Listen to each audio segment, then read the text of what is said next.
Mayor Foster, thank you so much for joining us today. We have a few writers from lbpost.com staff. This is Nancy Pfeffer. Will be joining us. She writes about environment and port issues and things like that. Brian Ulaszewski writes about city design and planning, things like that. And Dennis Smith, who covers a wide range of topics. I don't know, how would you classify it? Wide range of topics. Okay. Politics and issues like that. So thank you so much for joining us. My pleasure. I know it was Great having you. it's been kind of a busy day for you already. It usually is, especially on council day. Yeah. Well, halfway into your term now, obviously you're trying to make a lot of changes in the city, and the biggest one right now, obviously, is the new infrastructure bond that was just introduced last week. How do you see that benefiting people in the community, and who's it going to benefit most? I think it will benefit everybody in the community. There'll be major projects in every area of the city. We anticipate that it will bring all our streets, all of them, up to at least a fair condition. We will quadruple the amount of street repair and street resurfacing and street rebuilding that we'll do from 12 to 48 miles. We will upgrade our water systems, upgrade our recreation systems, upgrade our public safety facilities, and it's long overdue. So I think it does several things. One, if you can fix your infrastructure, you're going to enhance property values throughout the city, no matter where you are. I think it also adds to you're a more attractive place for business and other residents to come to. You have another benefit. You're actually fixing yourself and you're being self-sufficient. And then finally, I think it adds to a better self-image. I mean, I just drove down, today I was driving down the street, and it was, pretty poor repair. And you notice that. And it leads to a view that, well, is this city really in good shape? So for all the things that we want to do for international trade, for tourism, for business attraction, for being an area that people want to live, work, and play in, it's going to be much better. And it will enhance property values throughout the city. It reaches a lot of different aspects. It does. Everything from parks to...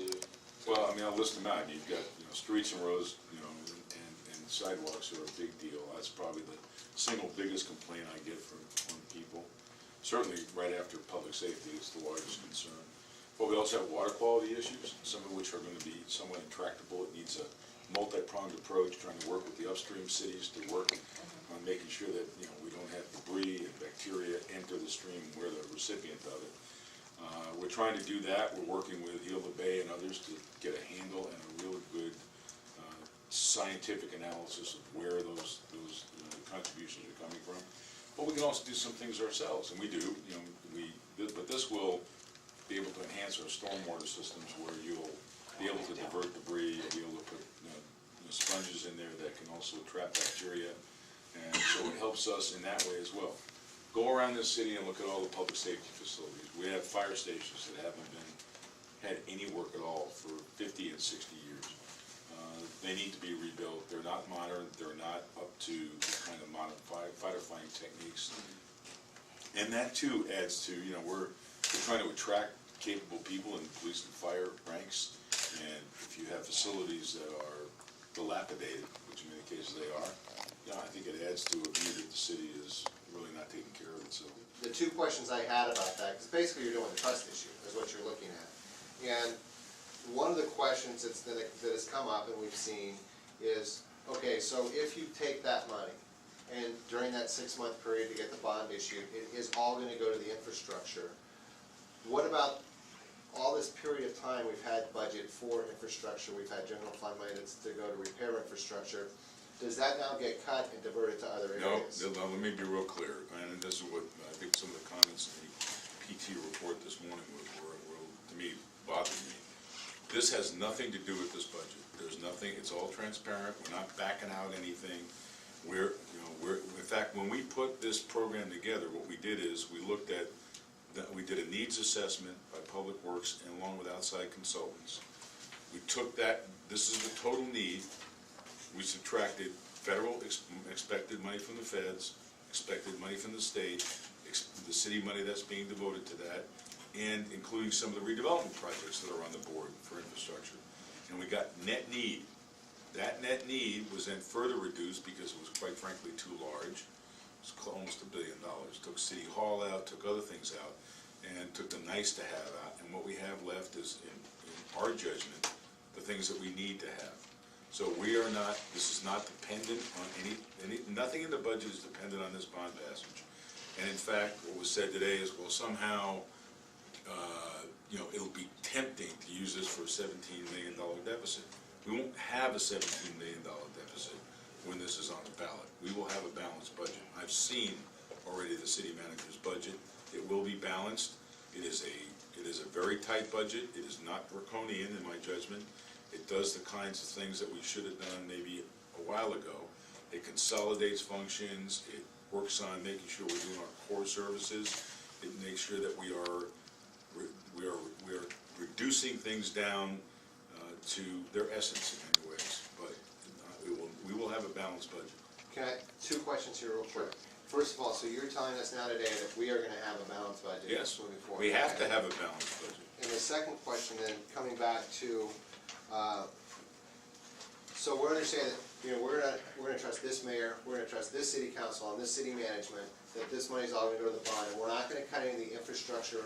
That's right. Budget out. But what about the next mayor, the next, Well, because let this bond program is for 10 years. Let me make it real clear. That's a good question. That's the same question I had. You know, because you're not Okay. gonna be here when this bond's Look, finished. I'm right? not, first of all, it's not even a question of trust. It's a question of don't assume bad faith.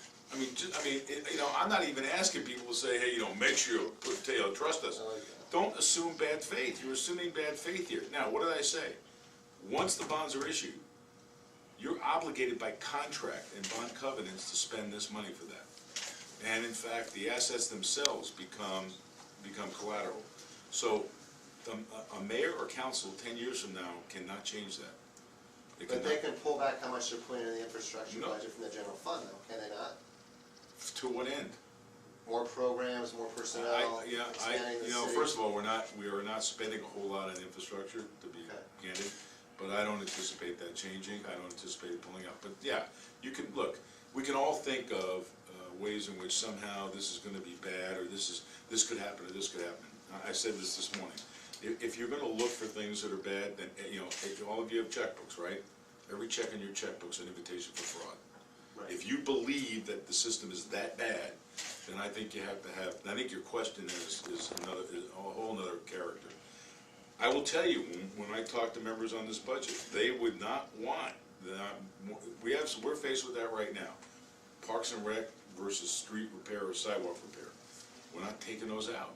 And I can't speak for future councils, but compared to $571 million being spent on this, the small amount that we spend right now on infrastructure, and further than that, I'm going to suggest that we create a special account into which all one-time revenues go in for infrastructure improvement, so we don't get in this situation 20 or 30 years from now. That we start really trying to make sure that we do the proper deferred maintenance on the assets we have now. A couple of council members have advocated that. I think it's a good suggestion. Right. So I'm going to do all I can, but yeah, we can all imagine scenarios under which, you know, that people acting, I would say, people acting in bad faith could make things happen. I just think, you know, if you have a majority, or even if we have to, if 2/3 of the voters approve this thing, it's not gonna be changed. And I don't see how anybody could do that. And the bond, look, in this proposal, you're not doing it by ordinance, but you are doing